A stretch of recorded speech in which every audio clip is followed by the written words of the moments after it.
Now, Joe, what was it like? Now, you grew up here? I grew up in Bethesda, and I used to go to the youth center in Bethesda every weekend. It was like my life.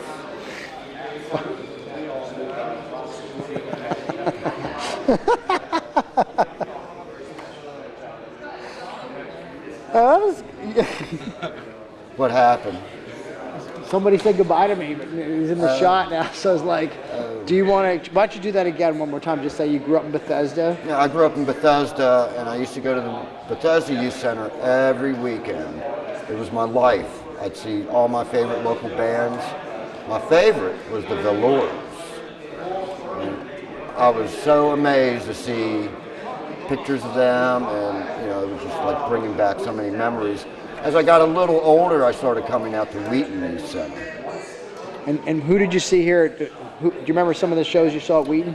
I saw the Velours here, and I saw Grin here. I saw Rod Stewart and the Faces here, right up in the front.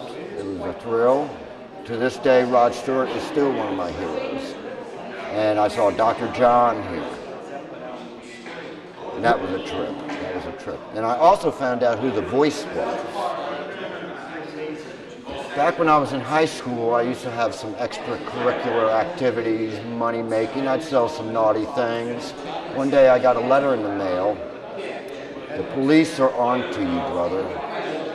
The Voice. I'm like freaking out. And then I was in line for the Dr. John show. And I saw this guy that I knew, and he came up and he asked me, well, did they ever raid your house? I said, what are you talking about? Then I knew who The Voice was. Dr. John?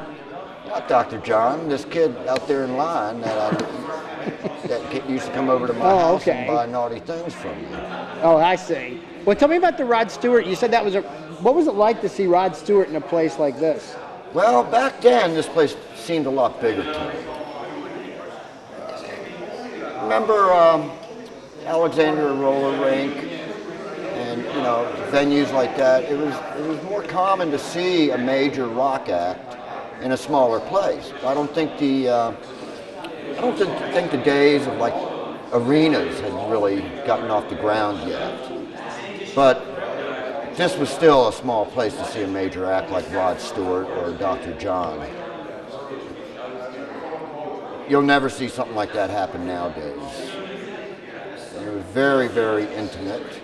And I don't think I realized how good we had it back then. Now I realize just how cool it was. And playing here today was a real thrill because I was playing on the same stage that I used to see so many of my favorite bands play on. That's always a thrill. I'll never lose it. That's great. That's perfect. That's perfect. I think we got it. Okay. Do you want another? Anything else? Do you have like yeah? I mean that's